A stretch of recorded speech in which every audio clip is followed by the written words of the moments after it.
Welcome to Scene, where the art world meets the real world. Every 2 weeks, we sit down with emerging and established artists to offer a genuine glimpse into their lives and minds, all in an authentic and totally straightforward manner. I'm Carrie Scott, your host. And with 2 decades of experience as a curator and art historian, I firmly believe in the transformative power of art, if it's seen.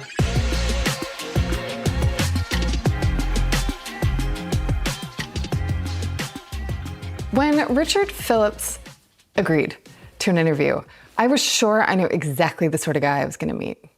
Sure, he'd said all along that his work was about looking at how sex is commercialized and gender is glamorized and commodified in mass media, but there was literally no way that was true in my mind.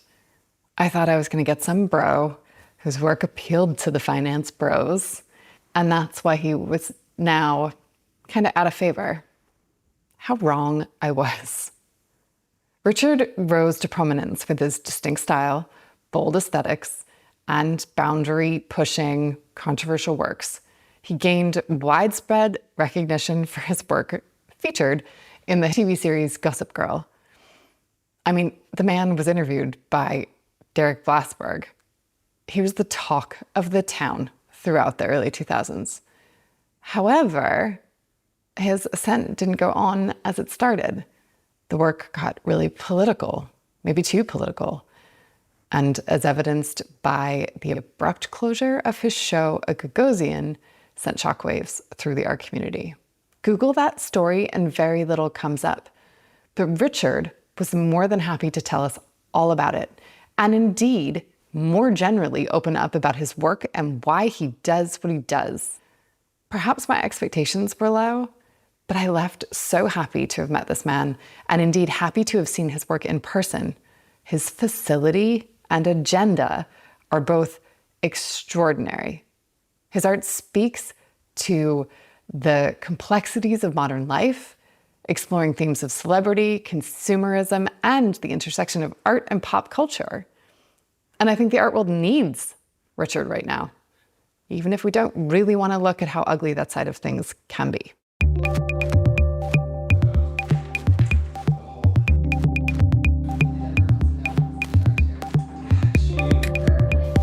I never know how to start these things, but in this instance, I do. And I'm going to do it with, and I can't believe I'm doing this because I would argue that no one should use Wikipedia as a reference. But I think that most people don't understand your work at all. And that I agree with that. At Wikipedia, who, right? I've never looked at my own Wikipedia. That's really scary. Let me tell you, the first line of your Wikipedia entry is, it sums you up as an American artist who is known for large-scale painting based on pornographic photos of women. Do you think that sums you up?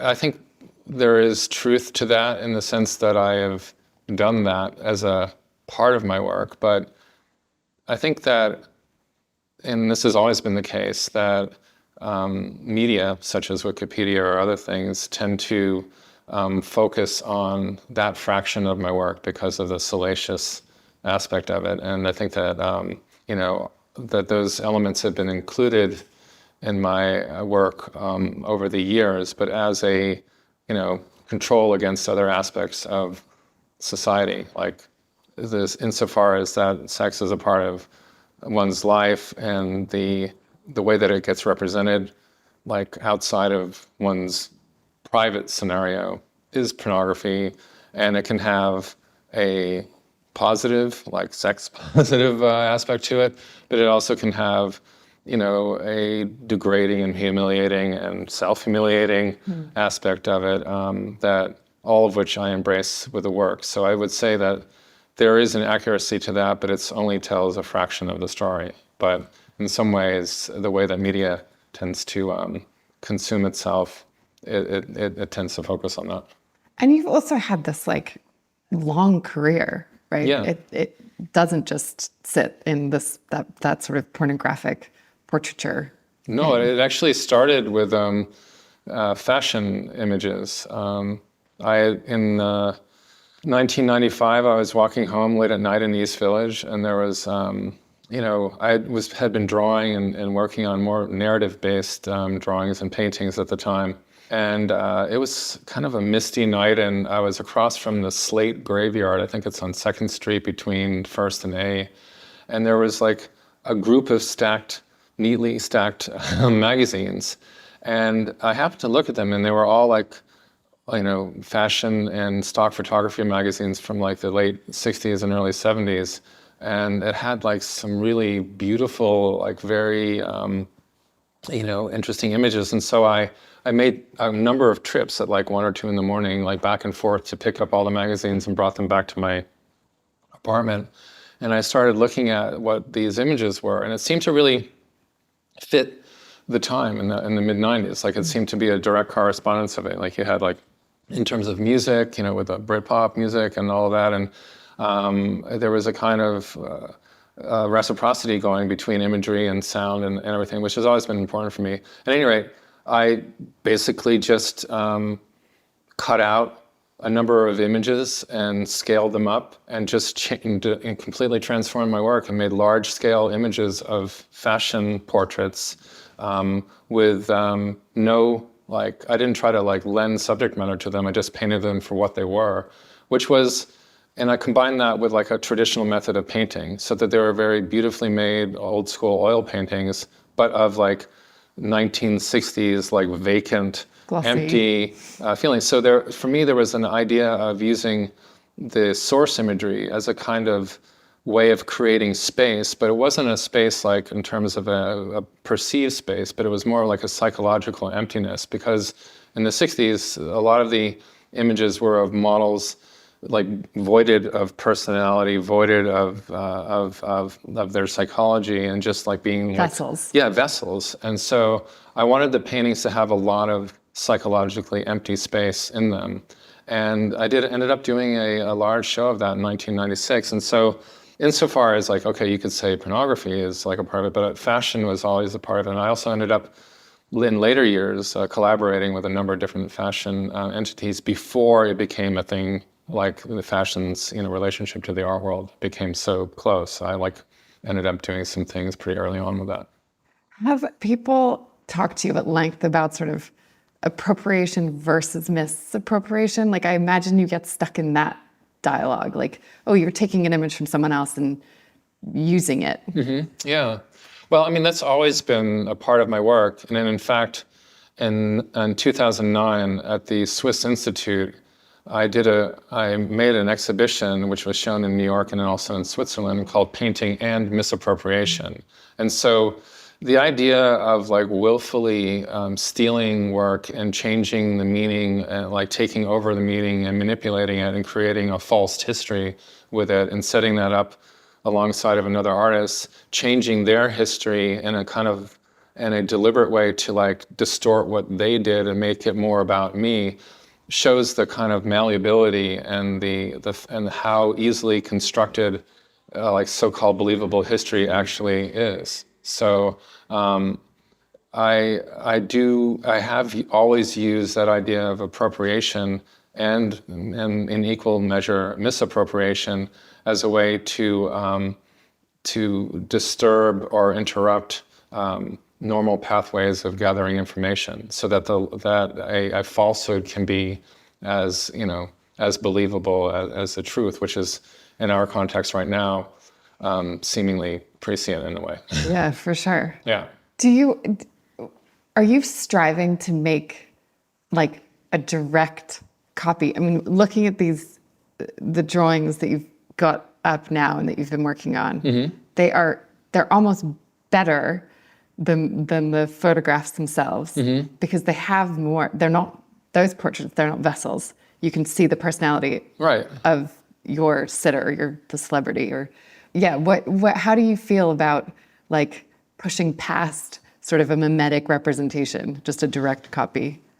It's been a process over time, and I think it was 2011, I did this show in London called The Most Wanted. And it was and it was an image of actors and musicians from that particular time, 2010, 2011, whereby, and I just and there were images of these celebrities on press line backdrops that fashion brands that I put behind them.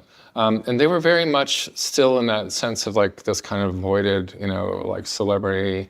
They were very much inspired by Richard Bernstein's Interview magazine illustrations. And they were still kind of looking at that emptiness of how we look at celebrities and honor them and make them a part of our fantasy lives. With these portraits, I felt like I wanted to let my drawing method do the opposite, really.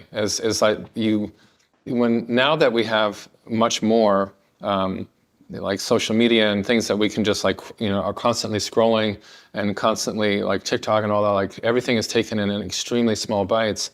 I wanted to kind of take these images of, and they're heavily edited to look for these moments where actors, in this case, who are vessels, who have to be devoid of their personal expressive-ness in order to occupy their character, and to find some way of imbuing them with a sense of their own psychology, perceived psychology, I guess. Mm-hmm. And so, drawing has a really great way of being able to do that, because in a way it takes you out of that click of the millisecond click of photography, and you get to see, and especially in these drawings, a very matter-of-fact way that a face can be constructed. Mm. And if I choose the right kind of image, where it's like an offhanded shot, or where it's like a shot that's not being really used for commercial purposes, then there's a chance that you can kind of meditate on what makes up a person, and how you might see that differently. And I really felt like in the process of drawing, it's that level of concentration that I have to like draw out that feeling that, when you're standing one-on-one in front of a drawing, it's different than, say, a painting or anything else. You can really see how it's all coming. You see the sensitivity of touch. And in some cases, the touch is so light. It's so just like barely touching anything. And that sensitivity is something that comes out in the expression of the person. And I think that's something that I've only discovered after a long time of working on different aspects of appropriation and misappropriation, is seeing like what sensitivity can bring to it. I think there's this bigger conversation that maybe you're having that is dawning on me as we were talking while everyone was setting up. Mm-hmm. And while I'm sitting here, which is that right when photography came into the world, everyone was like, painting's gonna be dead, and what are we gonna do?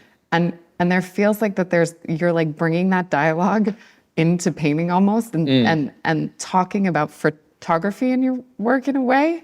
And now, forgive me because I'm gonna ramble for half a second, because this was not a written note. It's more like coming to me now. But then, and when you think about, people are worried about what AI is gonna do to photography. But again, it's just another tool in a history of the expansion of art, right? Mm-hmm. The way that photography has changed the way we paint and the way that we look at the world. Yeah. But it just occurs to me that I think all those things are kind of tied into what you do, mm-hmm. that you're asking us to think about the way we look and consume images, right? Yeah, definitely. And then in a really specific way. In particular, having the opportunity to work on images of our Oscar nominees and actors of our time for the specific project gave me a chance to focus on those relationships, and particularly, in this area of a time of AI and all that. But AI it's kind of like, when I was in art school, video was like a big deal. It was a long time ago, but it was so, I remember when I was at Mass College of Art, which was a pretty forward-thinking school with a studio for interrelated media at the time, they had a visiting artist come in like as a video DJ. And it was just like, it was beyond Nam June Paik. It was just like abstract, like white noise on a screen, like with all these colors and this and that. And with like white noise, the whole, and it, like blasting in the theater and all this. And I'm just looking at, and we're always, when we're at the beginning stage of like using a thing, it's usually about demonstrating aspects of how the technology works, but how you actually create with it comes kind of later. I think that's hyper sped up right now with AI because, it can create and do anything. But I think it's, when you come back to something as essential as drawing or and painting in some ways, I know that there's artists out there that are like, oh, here are my AI drawings, or here are my AI paintings. Like I made the image with AI or a drawing. And that's like the kind of way that they're seeking to like hype their work or whatever. But in the end, it really is what you do. If you're choosing to use this medium, there's potential. And for me, it's like I like to take that potential, and then in terms of my own relationship to it, I like to put it really far out of reach in terms of comprehension of how, like these drawings, you can see exactly how they're made, but it's incomprehensible how I got there. And it's literally a disagreement that's happening within the drawing right in front of your eyes. Like, I see exactly how this works, but then I don't know how it works. Mm-hmm. And it's like that, those types of questions about, and that adds into to the sense of the experience of the person that you're looking at. It's like, I'm looking at Ryan Gosling, I can exactly see how this thing is made, but I don't understand why it has its presence that way. And in a lot of ways, that's how we experience people anyways. It's like we're like, trying to, we're reading people. Like I always said back, especially when I made those fashion portraits, it's like we tear apart people's countenance. We look at them for asymmetry, like for problems with their face and this and that. And it's a very aggressive way that people look at one another. And so my paintings were made to withstand that and to be resolutely withstand that type of hyper scrutiny. And so with these drawings, it's a way of taking that scrutiny and making it a subject, like making that the subject. Does it all happen by mistake in a way? I mean, everything you just said is true. Like I walked in and was like, I don't understand. You've taken, some of those marks are taking away, some of them are putting in. Like I can't work out what's there and what's not there. I mean, literally, when you're looking at it, you don't know what you put there and what you took away. Yeah. How did you get there? Through tons of experimentation, or could you always draw like this? You're just naturally it's a kind of drawing that stems from, that goes all the way back to, artists like Tintoretta or Tiepolo, whatever. It's you have a gray tone paper, you have you draw with the darks, and then you put in white highlights, to create, and you let the paper be the midtone. And to the degree that you have fading light tones on top of the gray, you get, a whole range. It's like having a whole range of sounds that you can possibly use, but it's like a tonal range. And that's been used for centuries. And the way that I use it with these particular drawings is that I'm allowing the paper to have its own life, and then showing the touch. I'm trying not to blend it too much, but literally letting the touch be very present, that touch and feel. I think that and when you're adding a stroke of charcoal or chalk to the paper, I have erasers that can cross that and expose the paper again. So then you have a mid-tone mark that is just the subtraction of that. And when you start playing with the both of that, that's when the portraits really come alive, because you can't, your eye stops being able to follow what's being made through additive or subtractive quality, and that creates that kind of aura to the image. Did you teach yourself this stuff, or was this at Yale, or It was not at Yale. It was William Bailey was at Yale, and he certainly would have known about that, but it was mainly being taught by this teacher of mine, Reed Kay, and back in Boston University, who taught a very rigorous technical course. And so all of these things, in terms of being able to make grisaille paintings,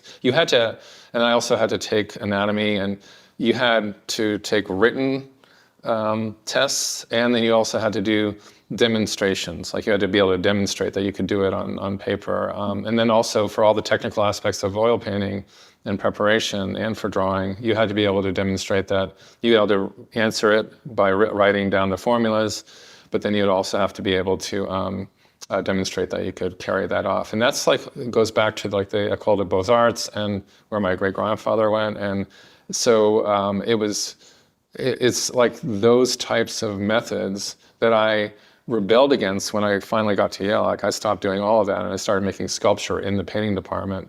But I came back to it after 1992 simply by starting to draw. So drawing has always been a foundation of my work. And this method has just evolved since, I'd say, 92. Did you always know you were an artist? Yes. Yeah. Really? Since, there wasn't any time that I wasn't. I was always drawing when I was young. I didn't really think of that being an artist. It was just that I liked to draw. And it was also, for me, when I was young, it was a way of like socially integrating because I could draw most anything. And if like in a study hall or a class, people could ask me to draw something and I would draw something and it would be more about entertainment. And, like they would ask me to draw like the craziest thing that they could imagine and I would draw it and they would be like, oh my God, what? And, the art world is kind of like that, Yeah. I want to talk about beauty. Sure. Because when I was thinking about your work, I was thinking that it's a bit Socrates, like beauty is the bait. Mm-hmm. Would you agree with that? Beauty is the bait. Oh, like, yeah. Interesting. Yeah, there's a malevolent power behind the construction of beauty that I've always kind of been, in conversation with when I've been making paintings that way. And the scale that I choose to make my paintings at had a lot to do with an experience that I had working at the Guggenheim Museum and carrying like large Rothko paintings around and I, or huge Gerhard Richter paintings, but mainly the like American abstract expressionist paintings. It was like, you had a sense of what the size of American painting was supposed to be like. So when I applied that to like a fashion image, which would have been a completely disregarded source for art making, because you would only see it in a magazine or whatever, or you see it in a super graphic. It was that sense of the dominating power of beauty that I started to recognize, and it became acute when. In 1994, I was asked to be a visiting artist in the University of Tennessee in Knoxville, and I went down there and taught a graduate seminar in painting and undergraduate classes in painting. When I came back I hadn't lived away from New York at all, and when I came back from being in the South and coming back into the city, like seeing the billboards and seeing how beauty was like used to punish people and to create like a feeling of inadequacy and dominant, like I'm being dominated by this beauty. I felt like that's legitimate subject matter to attempt to tackle. And so my paintings became what appeared to be just like empty fashion images painted in oil paint, but they were made at a scale that were meant to intimidate people and to make them consider their own value. In the sense that that became a really important part of the work, to dominate and to literally punish people for looking at art. I'm going to admit to being so happy to hear you say that. Yeah. I wanted that to be true. Yeah. No, that was absolutely my intention. I mean, I've learned like interesting things about like, you always, in a relationship between a dominant and a submissive, relationship in those ways, like the sub always has the power, because the construction of the relationship doesn't exist without them. So that, in a lot of ways, when you walk into an art situation, you agree to submit to whatever it is that you're looking at. And so I really put a lot of pressure on that with beauty. And beauty, like, and the way that we assess beauty, like I was mentioning before, and the way that our eyes tear things apart to look for it, is a very absolute. It's a very uncompromising. It's not nice, we think like, oh my gosh, beauty is this kind of wonderful thing. It is the lure, though. It is the bait. It is the thing that catches our eye off on the edge, and like, and I wanted to create this feeling also of an exceptional space. And like when I first made the fashion paintings, I was working in a 12 by 12 foot room, and the paintings were floor to ceiling, and they took up every inch of space on the walls.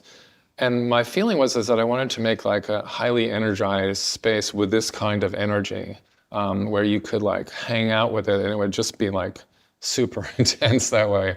And when and those paintings ended up going into the '97 biennial, and I was just speaking with the curator who saw them in that space and made the decision to put them in there. And they recognized the kind of underground nature of how popular images that are like anyone could use or see or get rid of or throw out or whatever could be repurposed to create like an underground type, like hardcore imagery, not in the sense of pornography, but like even just of our hardcore society, of how tough we look and how tough we are looked at. How do you think people's perceptions have changed over the years of your work in particular? That's an interesting question.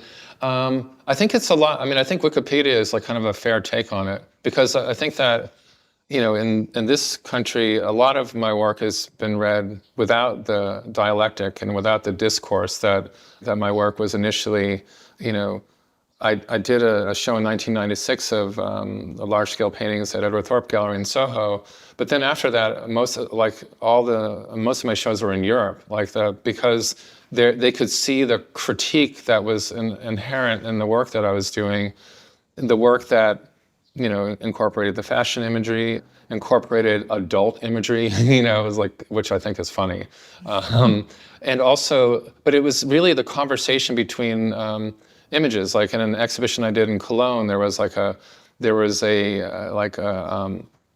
Antonio Lopez flat illustration next to a portrait of a pinch pot clay sculpture of George Harrison, next to a image of a girl dressed in a Boy Scout uniform from Hustler magazine, next to an ad for a Valentino shirt advertisement of two guys that appeared to be a couple. You know, it was just these four paintings in a gallery in Cologne. And yet it talks so much about different aspects of society. And so, yes, there was a so-called pornographic image, but it was just one image amongst others that were having this conversation that was like indecipherable within the space, and people didn't know how to read it. And I felt like it really screwed up people's assumptions of what and put pressure on what they bring to the table themselves, because of the essence of it being, of having to decipher and having to think, was a very big part of what I was doing, which is why a lot of those curators observed my work being conceptual in its basis, and that's what it actually is. And so, you know, whereas I think that that's probably been obfuscated and maybe not seen as much, but I think that will have an opportunity over time to be seen that way for sure. Definitely. I mean, even with this work here, it's like, you know, oh, there's celebrity portraits, yes, on one hand, but on the other hand, there's more to it that way, you know, and it has to do with focusing on the way we look. There's also, though, this like, I mean, we talked about it a little bit about shock factor and the way that things that shock have changed. Yes. And it's almost like things that weren't shocking have now become incredibly shocking, and things that I haven't figured out where I sit in that. Yeah. We were talking about Saltburn and how I'm surprised by everyone's complete like, this is such a avant-garde crazy film with these crazy sex scenes, but actually it's like, meh. Yeah. I mean, if you go to the National Gallery in London and you look at, you know, the origin of not the origin of the universe, but the origin of the Milky Way. You know, you have like this, you know, supposed rape scene with someone, you know, like squirting milk out of their nipples, creating the galaxy that way. I made a painting after a trip to London that I ultimately showed at Stephen Freeman Gallery in London, which was of the same subject, but it was just taken from a magazine I found on like near 42nd Street, which was still 42nd Street at the time, of the same subject, but it was in a porn magazine, and it was like a magazine that was showing like body fluids, you know, like, okay, like you can, you know, someone can spray milk out of their breasts while someone is coming on them. So I actually made a painting of that, and it was huge, and put it in the front of their gallery with floor-to-ceiling glass windows. And at night, it was interesting. You would go by the gallery and you see all these nose prints along the glass, because people they're like curious, they want to see. And then it's like these subjects are subjects that have been around for centuries and centuries. It's just like, as a human being, like there's a potential, and it's a potential to, to do anything, and it's like, I feel like my work has welcomed those themes, but in ways that you wouldn't normally think, by repurposing it into oil painting. Like as it was as an image from a magazine, it was just like, so what? But when you make a big oil painting of it, and I remember, nothing from the show I think sold at the time, but there was a curator, not a curator, but a collector that was interested in the work, and they had to say, like, why is this an important painting? Why should anyone be interested in this? And so then I was literally in the kitchen of my apartment having to say, like, describe my work and why it was important, why this painting, and it was sort of what I'm saying now, is that these themes and the way that they are, and likewise in that film, it's just a part of our human experience. And if we want to bend to the political environments and the social political constraints, then we do limit ourselves. We do limit the ability to have art and be able to discuss, which is everything that's already there anyways, in an interesting way. It makes me, as you were saying it, I started thinking, oh, Garden of Earthly Delight. And then, like, in my head, going through the sort of art historical paintings that do address this stuff. Like Cronach, all this stuff. And then, you can go all the way down the line, Yeah. The violence and the horror is in all art as well. In different levels. And then when we have the aspect of photography, you think of an artist like Edvard Munch, and he's like so brushy and whatever. All his paintings were from photographs. Like he was just like working from photographs the whole time, Didn't know that. Yeah. He was revolutionary in that sense. And you think of how wild and how expressive they are, but was actively using photographs, and the same with Picasso as well. He painted from photographs all the time, and we don't think of that, but it's like, it was just a tool. It was like their AI in essence, but in a very real sense, it was like a radical thing that they got to use early on. Yeah, if anyone's fortunate enough to go and see Picasso's early works, they're like, bizarre. You look at the hands there's a piece with an old lady dying at her deathbed, and I think it was Picasso's father's patient. Yeah. Because he was a doctor, and her hand is there. You could reach out and touch it. It's so photoreal. It's mad. Yeah, what was really interesting is that he had such strong academic training that he could do that. But then you look at like his Rose period or the Blue period and how screwed up these paintings are. I was actually just talking to a friend about that. And it's like parts of the paintings will give you a little bit more to grasp onto in terms of like how you would recognize that as being a form. But then other parts he's like just literally baiting you by like giving you the worst scenario of it, and just like making it like a very disappointing experience, and on purpose, and being very aggressive like that, even though he could possibly render it as finely as possible. And he was really active about doing that. Yeah. Where are you now? Like, where do you find yourself in this big conversation you've obviously been having for a long time with yourself, but where do you kind of find yourself right now? I'm sighing just like you. I've just been in the middle of a 3.5 year long commission where I've been making paintings for a residence in Switzerland, where all of the artwork in the residence are my paintings, and which is a very unusual thing, but it's, at the time, when we go to the Met or we go to the National Gallery or whatever, a lot of those artists would have done, projects like that. You get the commission for decorating, or, or you go to the Prado and you see the Goya floor, where it was an entire house made of all those amazing paintings. Or Whistler's room. Exactly. Right? So that's in essence what I've been doing. And I've been doing that for 3.5 years, just about to finish that up. How many works? There are 21 paintings so far, and some of them are very large. And it's very different from what, as a contemporary artist or an artist, you get on this kind of thing of like making works in speculation for galleries, sometimes for museums, but you're often just like, oh, I'm doing a show here, or I'm doing a show there. And this was an interesting opportunity to stop that and to have literally a patron and to focus on my art. And though the subject was restricted, in essence, what that forced me to do was to focus on how my painting or how I approach the subject or how I approach the paintings and all the details like format and technical method, and how I could paint my way into them being mine, like taking them away from the initial perceptions of like these are portraits of individuals as subjects for a location. But then how could the paintings actually rise beyond that and become my paintings?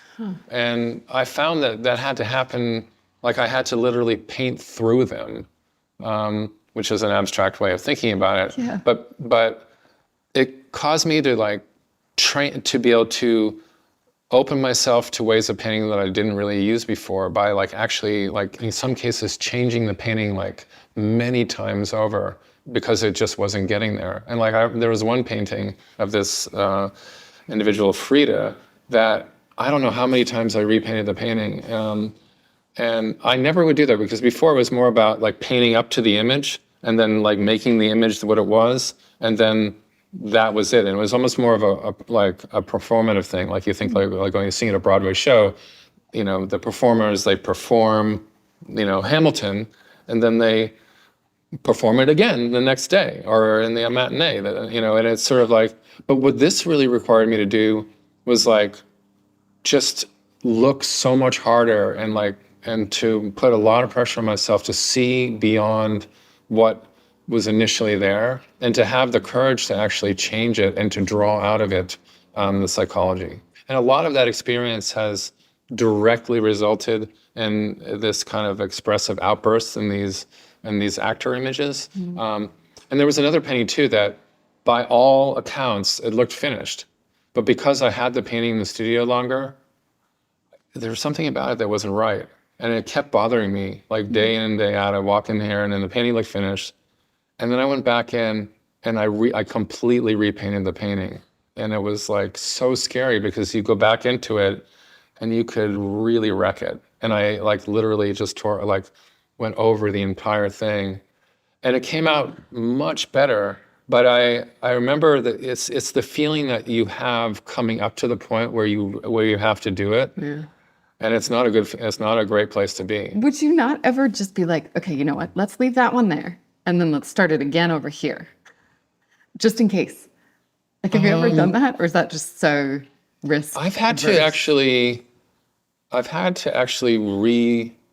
stretch and make another painting, but it was mainly because of a format problem, like where I realized like, oh, this isn't the right thing here. And I've got to actually change this. And it was really, oh man, it was a real bummer. Like, or else it was too big or too small or whatever it was. Like, and that's happened very rarely because that normally you have to get that under control ahead of time. At least for me, it's like I've got to you try to set the conditions for any of these paintings, doesn't matter what the circumstances are, where the conditions are prepared in such a way that things are most likely to turn out well. Like you really have to front load that, so that you reduce the amount of like, oh, I'm not sure what's going to happen. But even in that case, as I've found through working through this commission, that in order to get the paintings beyond my initial assumptions of what they were, it required a lot more, a tougher way of looking at them, and availing myself to the process, which was very, very uncomfortable. Yeah. Do you think that there's been, and forgive me, do you think that there's been that your work has slightly been canceled? Not officially. But I think that within the art world, that I would say that that is a fair assessment. But it wasn't like because of a singular incident. But there are ways in which things kind of stacked up on one another that weren't really helpful, you know. And it also super skewed the look, the understanding of what I do in a direction that We agree. that made it appear to be canceled. Yeah. But I don't necessarily see that as being a completely negative thing. It just makes it just makes the next part a little bit more unwieldy and a little bit more unpredictable. I mean, it's definitely and I've in that sense of unpredictability is something that I feel that is manifest from the overall feeling like, okay, so this work is canceled. We can't touch this stuff because it's, you know, it's not in line with our guidelines and our social goals and ways of communicating. And if we were to actually engage with it, would it be controllable? And to that, I would say no. And to that, I would say that the unpredictability is in the fact that it could, you know, expose things that you don't want to talk about.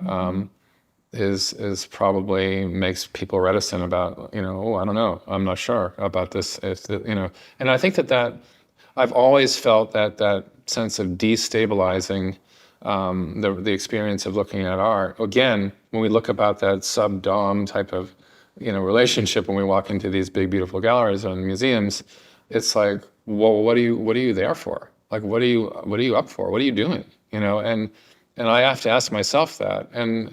And for sure, I'm going to have a very clear answer when I do something. You know, like it'll be like, okay, this is what we're doing, and this is how we're going to do it. If you look at any of the shows that I've done, there's no mistaking that you're in. You know, you're going to have to be thinking about what you're bringing to the table. For someone who has so much control in the work, for you to be that free is like, it's not what I expected. I thought that you would be quite rigid and controlled, and you're not, which is great. No, I mean, the things that I'm inspired by are inherently out of control, and you know, in some cases quite terrifying. You know, in terms of like being able to sustain oneself on this planet. So I feel like. And that's always been the case from the beginning with art. So on one hand, I felt like art in museums is like all very staid and it's all very like, but it's not really true. I mean, you know, I remember seeing Psychic TV perform at Mass College of Art, you know, with Genesis, and it was it was so far beyond what would ever be imaginable to be seen in any context, in any museum, anywhere in the world right now. And this was at an art school. You know, it was a performance art piece that just blew my mind. I ended up years later when I did this exhibition on 980 Madison called Me Museum at Gagosian. I ended up meeting with Genesis and taking her through the show, and you know, she was like, "Oh my gosh, this is really, you are out there, Richard." And I was like, "Coming from you, that is quite something." But it was a kind of, you know, there was a kind of camaraderie, you know, in the sense of taking art to a perceived limit within a context and to see how far you could go. I mean, I remember talking with Genesis about these shows where they like did the brown sound, you know, where it caused people to pass out and like relieve themselves. I mean, and I went to one of their performances and it was terrifying. Like the frequency of the sound was such that I didn't know what was going to, like, I thought I was going to have a heart attack or like whatever. And it's like that sense of like consequence of being there, of being involved, and in all the like noise concerts that I saw, you know, when I first got to New York, you know, even like Sonic Youth or, you know, seeing the Swans or things like that. Though, like, how could I not do what I do? You know what I mean? And like, what else, you know, what on earth would you be doing? I go to museums now and I look at things going on and I'm thinking like, people are afraid. People are really, really afraid. I did my master's in sound art. I think sound is such an important. Yeah. I mean, you and I could have an entire other discussion about that. Yeah. Do you know Max Newhouse's piece in Times Square? I don't even know if it works anymore. They put it back together in about 2001, 2002. He had installed it in the 70s. Oh, wow. And it basically harmonizes with the loudest sound at the time. So you step onto this grate and all of a sudden the noise in the city, like, it just comes down a notch. And if you walk across it and you don't know, you're a bit like, well, what just happened? Yeah, like, you're entering a sound bubble. Yeah, it's wild. And that then kicked off my master's. Yeah. So I think sound is super important. Okay, last question. What if you could buy any artwork? Like, no budget, anything. What would you buy? That's really interesting. Yeah, it probably would be a Munch painting. And doesn't really, we think of all the hero paintings that he made. I'm going to call it that, right? Madonna and I really like that one, or the women by the sea and all that. It would have to be a Munch painting. I think, we see images of him painting in the nude, on the beach in front of his canvas. He was just literally so far out there, and you see pictures of his studio with just like paintings everywhere. And I love this whole idea that he had about nature finishing his paintings. Like, he would put them outside and they wouldn't be done until they had been properly rained and snowed on and kicked around. And likewise, I had an experience of walking in the Staatsgalerie in Stuttgart. I was like killing time, and I walked around this corner in the museum, and there was a series of like horizontal Edvard Munch paintings. And then one of them was just like splashes of like very liquid oil paint on raw canvas. And then I got up to it, and it was like, then there was like, he had taken a hard pencil and like was really drawing and scratching into this liquid paint. And it was so crazy. And it was just so raw. It was just like, he didn't give he didn't care. He was just like scratching away, and you could probably hear the sound of the scratching of the pencil on the canvas as he was like frenetically trying to get this image together. And then he stopped.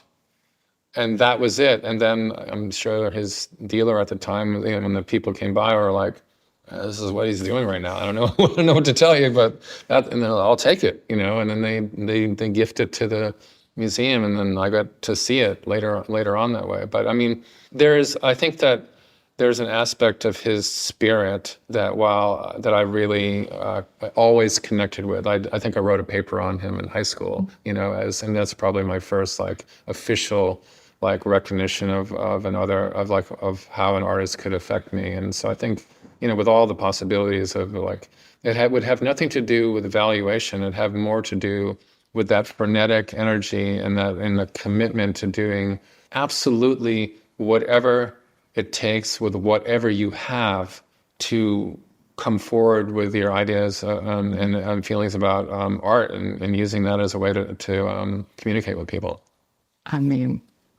Couldn't have been a better answer. Thank you. Seriously, like absolutely gorgeous. Yeah, it's. I want to go back and look at it. I wish I had it.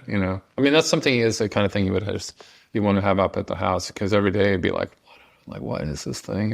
And that's what I look for in the young artist artwork too. I look for that like sense of like, man, I literally do not understand what's going on here. Yeah.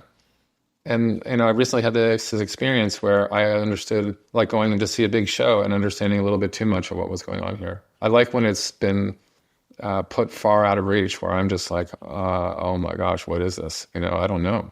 It's the whole point of art, right? Just make us look, make us question. I think that's definitely a good part of it. Well, thank you. Well, thank you. Thanks to all of you. It was really fun. I love it. I love to. Good. Thanks for listening to this episode of the Scene Podcast. If you liked what you heard, I'd love it if you subscribe wherever you get your podcasts. And if you want to connect with us between episodes, follow us on Instagram at WatchSceneArt. I'm Carrie Scott, and I'll see you next time. Get it?